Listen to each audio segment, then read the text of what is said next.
Sobat Leader, mulai hari ini dan seterusnya, kami menghadirkan ke ruang Anda catatan redaksi Leader.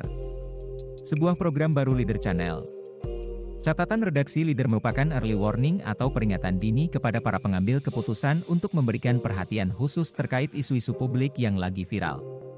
Keputusan seharusnya sebelum terjadi viral di media sosial, yang dikenal dengan no viral no justice. Tidak menunggu viral kemudian hukum bergerak, tapi bagaimana agar keadilan hukum tanpa pandang bulu menjadi kepastian bagi semua orang yang sama di mata hukum. Catatan redaksi Leader menghadirkan kembali konten-konten yang disampaikan oleh narasumber yang pernah dihadirkan di channel ini.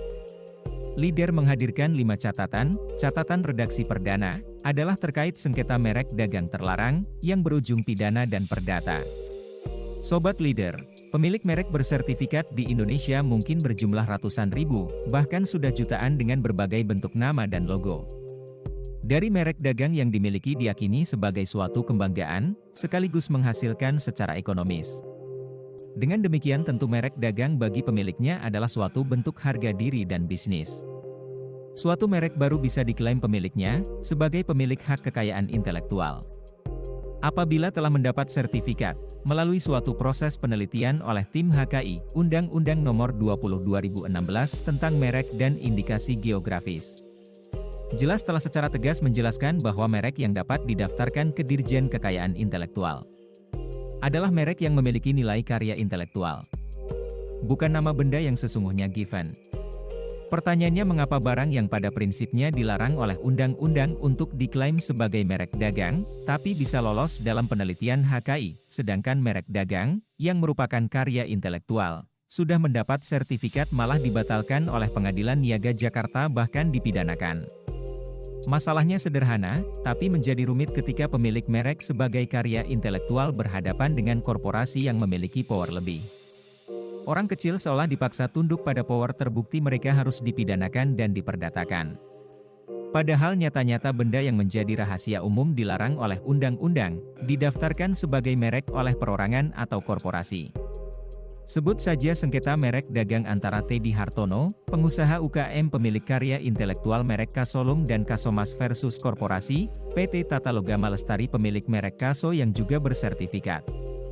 Ketidakcermatan pihak Dirjen HKI memberikan sertifikat terhadap benda bernama Kaso, seharusnya dilarang ketika mendaftarkan.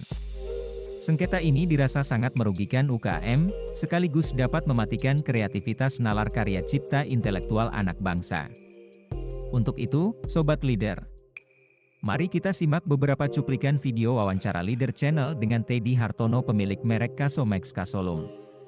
Dan video Teddy Anggoro Ketua Komisi Banding Merek periode 2018 sampai dengan 2021 yang kini mendampingi Teddy Hartono mencari kepastian hukum di MA, dan cuplikan video wawancara dengan mantan Hakim Agung Profesor Dr. Gayus Lumbun, SH.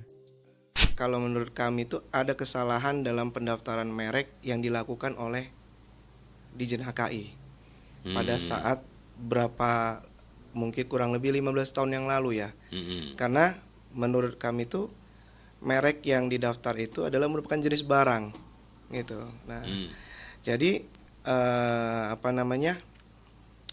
karena akibat pendaftaran merek yang merupakan jenis barang itu terlibatlah jadi sengketa dengan kita yang punya ide atau kreasi mendaftarkan sebuah merek itu. Itu di Dirjen HKI ya? Dirjen HKI ya. HKI ya. Dirjen HKI. Sejak tahun berapa itu? Saya lihat sampai ke MA segala itu ya. Iya, itu mulainya sebenarnya waktu pendaftaran merek saya itu tahun 2019. Ya. Ada mendaftarkan? Iya, saya daftarkan merek. Waktu itu saya daftarkan 2 merek sekaligus, Kasolum dengan Kasomek. Singkatnya dalam proses pendaftaran itu ada pihak yang berkeberatan lah, oposisi, pemilik merek lain lah.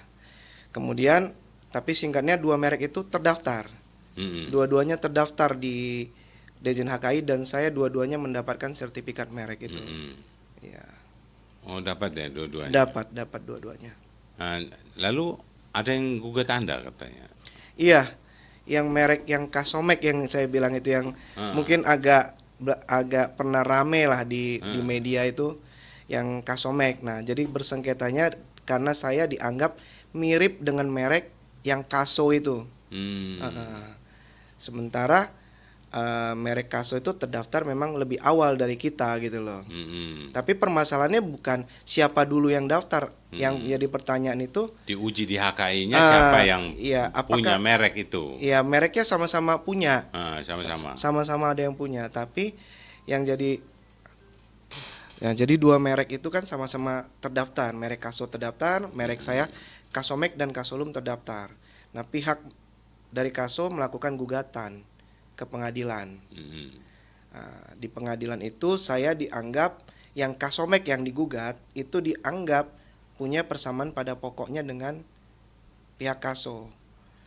Nah, tapi sebenarnya itu bukan yang kita lakukan sekarang ini adalah kita mau mencari kebenaran.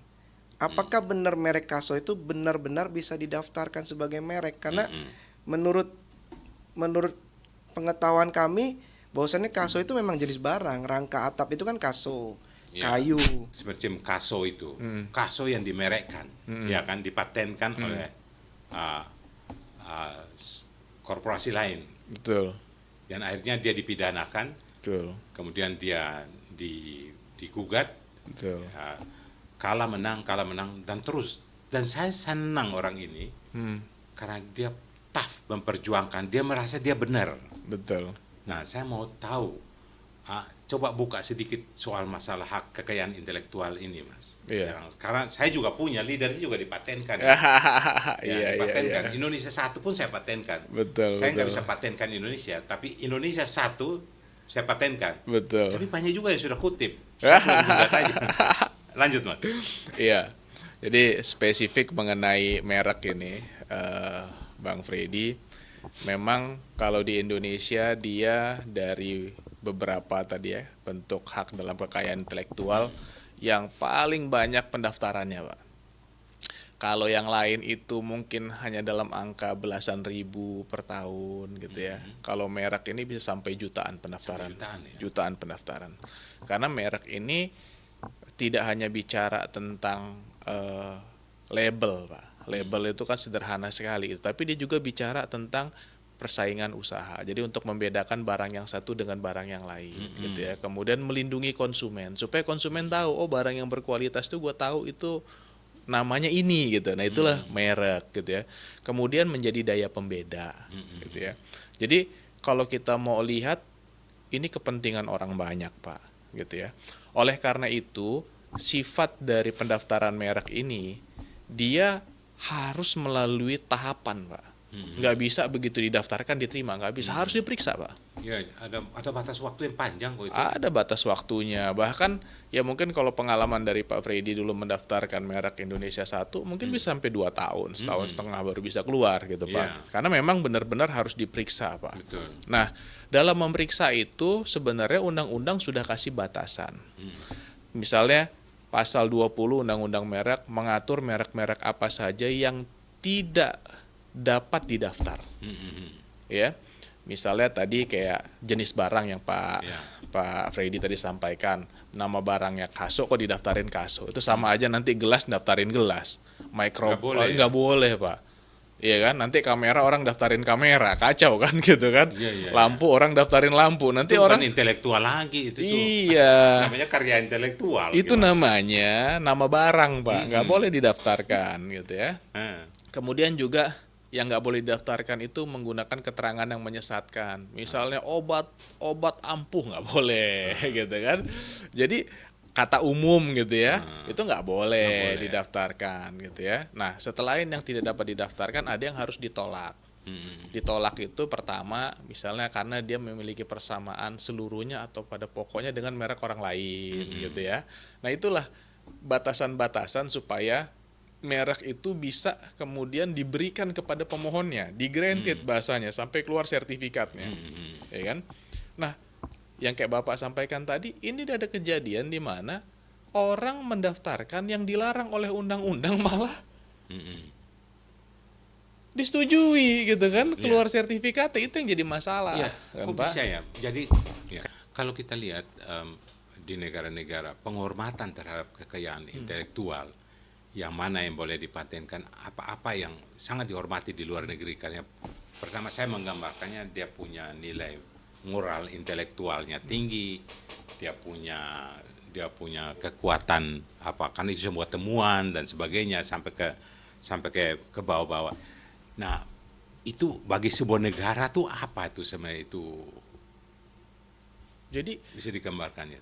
perlindungan kekayaan intelektual itu Pak, itu mencerminkan kemajuan perekonomian suatu negara, Pak Freddy.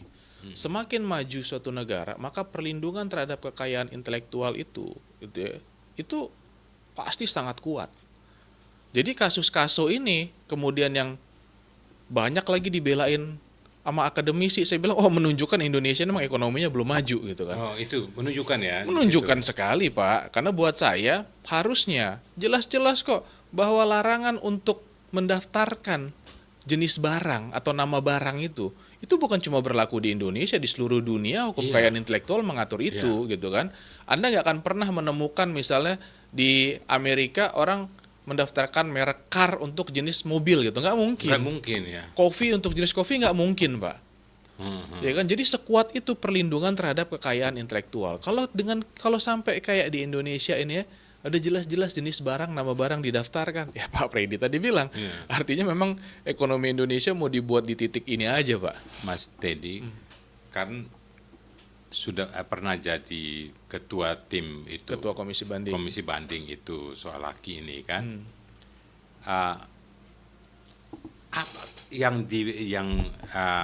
Apakah mudah orang melakukan sebuah mengajukan sebuah merek yang sesungguhnya tadi kita bilang nggak boleh, kayak mobil, Betul. air, ada yang nggak boleh nama dipatenkan, diklaim menjadi milik sendiri. Iya, Itu nama kan nggak barang boleh. kan nggak boleh. Itu kan gampangan banget itu. Betul. Tapi dia bayar bisa. Betul. Itu gimana itu? Ya, jadi saya melihat begini.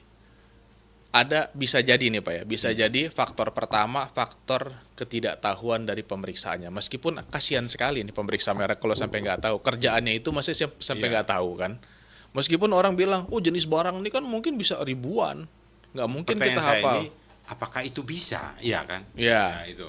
Kalau bisa tidak bisa pasti nggak bisa Pak. Nggak bisa kan? Tapi pertanyaannya kenapa bisa sampai Tapi keluar? kenapa ada muncul? Kenapa Ya. muncul kan? Makanya tadi aku bilang, satu mungkin dari sisi pemeriksanya, gitu ya, pemeriksanya nggak tahu. Atau faktor yang kedua yang kita bilang kan masih isu tentang integritas kan di kita kan masih cukup tinggi kan. Ya kita nggak mau menuduh bahwa dia menerima uang atau macam-macam lah gitu ya. Tapi ini kan boleh orang jadi berpikir ke arah situ, gitu kan, meskipun masih asumsi nih, gitu ya.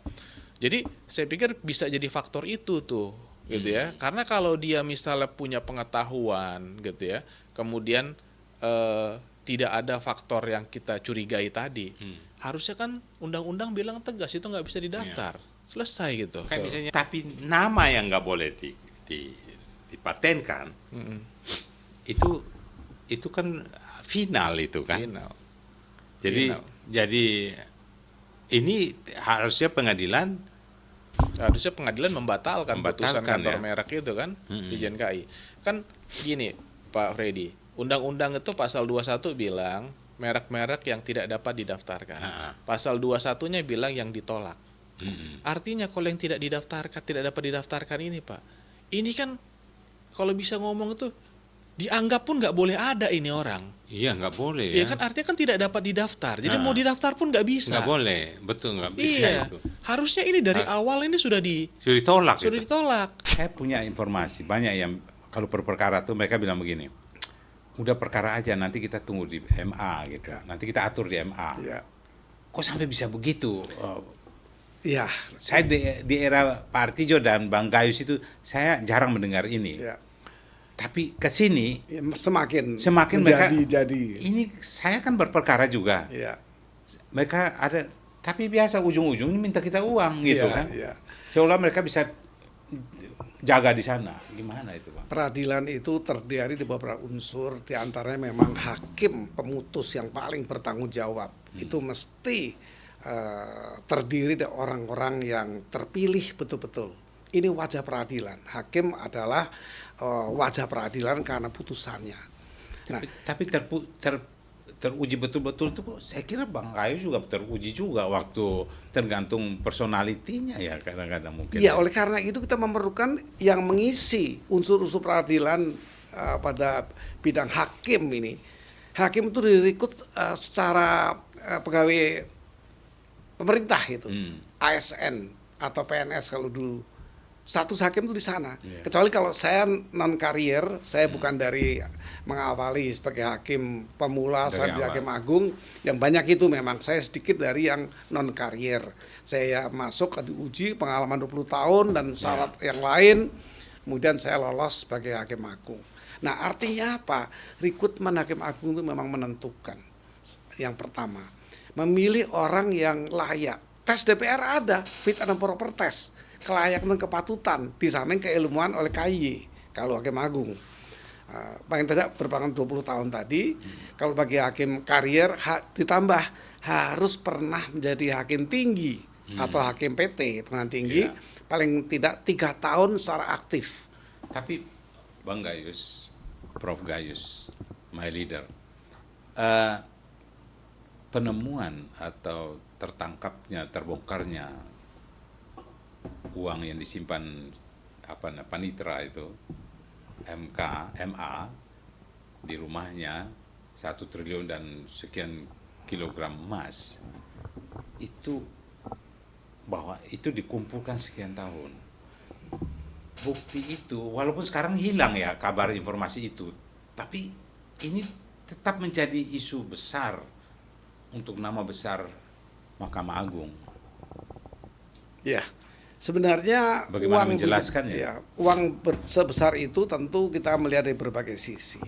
Sisi yang menarik mungkin adalah uang itu bisa saja uang titipan. Titipan untuk sebuah perkara atau sejumlah perkara yang belum menjadi putusan. Bahasa lain itu ijon mungkin ya. Kalau padi itu ijon. Ya mereka ijon dulu. Ijon dulu, titip juga bisa demikian banyak dalam bentuk cash ya. Kenapa menyimpan cash? Menyimpan uang di tembok atau apa itu udah kayak Escobar mafia kartel narkoba itu di Amerika Latin. Betul. Ini salah satu bagaimana rekrutmen tadi. Bagaimana kita menyaring pegawai maupun hakim di wilayah peradilan. Bagaimana kalau terlanjur seperti hari ini?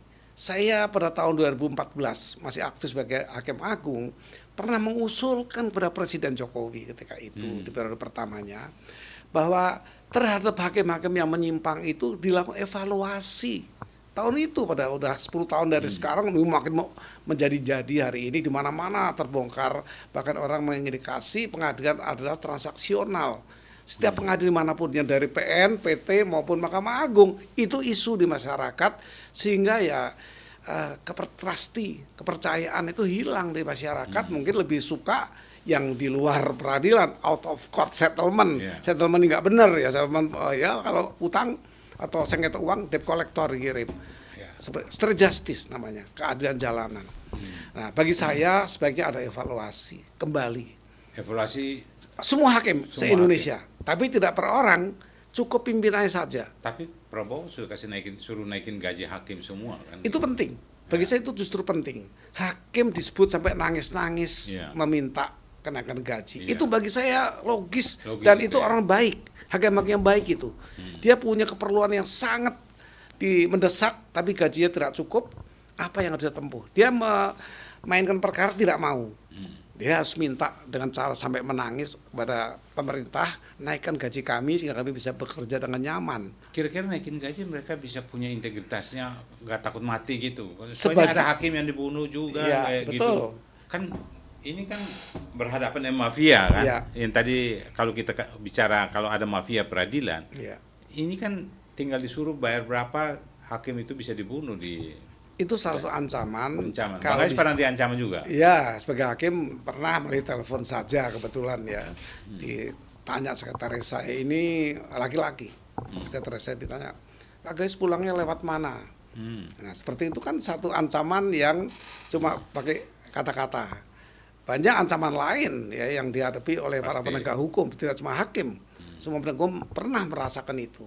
Sejak Desember 2024, pihak Teddy Hartono pemilik kekayaan intelektual Kasolum melalui kuasa hukumnya mengajukan kasasi ke Mahkamah Agung meminta Hakim Agung membatalkan sertifikat barang merek, Kaso, yang nyata-nyata telah merusak sistem hukum merek itu sendiri. Dan Anda percaya bahwa Anda akan menang di Mahkamah Agung? Kalau dibaca dengan benar harusnya menang. Oh gitu ya? Iya. Kenapa? Kok bisa yakin begitu? Ya karena yakin sekarang siapa yang menyangkal bahwasannya Kaso itu bukannya jenis barang? Dari pihak mereka pun juga mengakui bahwasannya itu jenis barang gitu loh.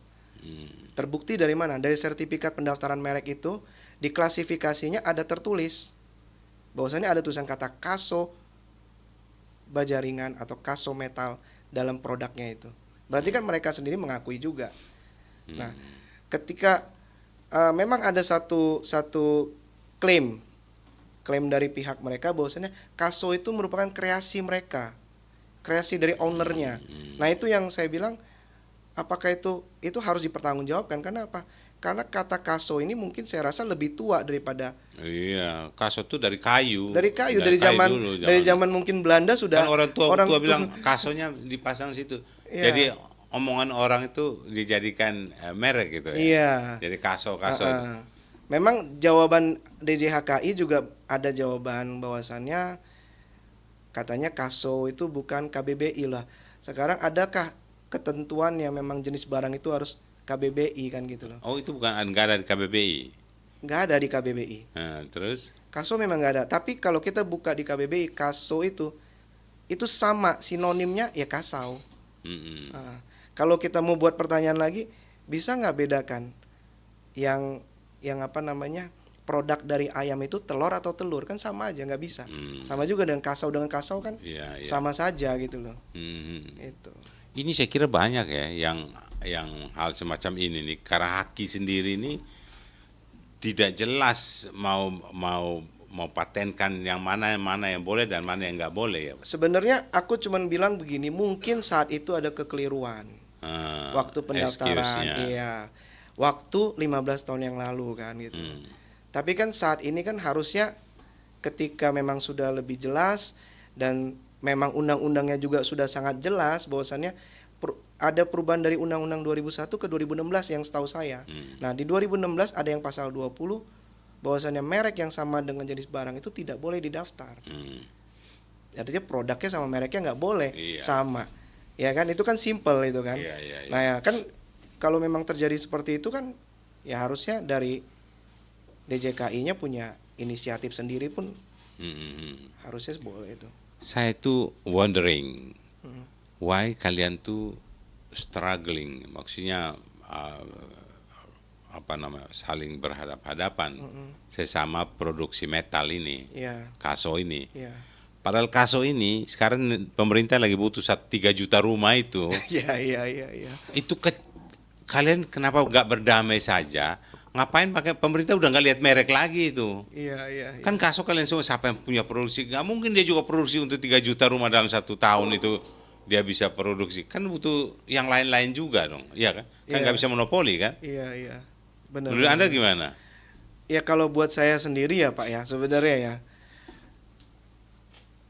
Kalau aja ibaratnya merek Kaso Max saya waktu itu yang terdaftar seandainya memang mengganggu deh.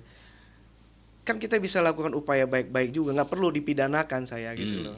Nah ini kan yang jadi kecewanya saya nih, kenapa sih hal yang nggak ada hubungan sama karena Anda kecewa dipidanakan itu. Iya, saya kecewa terus. Kayak merasa nama Anda ditercemarkan kalau dipidanakan gitu ya. Ya saya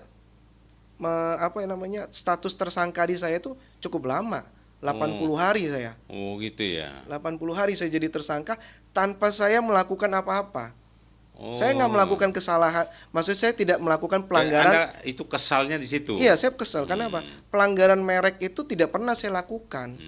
Yang tadi saya bilang, saya dikasih sertifikat merek. Pernah nggak ada komunikasi dengan mereka? Nggak pernah sih, nggak pernah.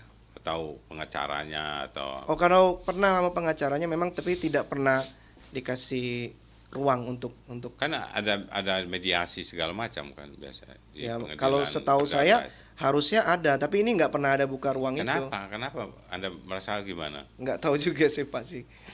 Saya nggak kurang paham juga Setahu sih. saya struggling itu biasa ada ruang mediasi untuk mencari titik temu kan. Iya, Kan merek apapun kalau kita sudah patenkan ada orang yang lain ya kita somasi.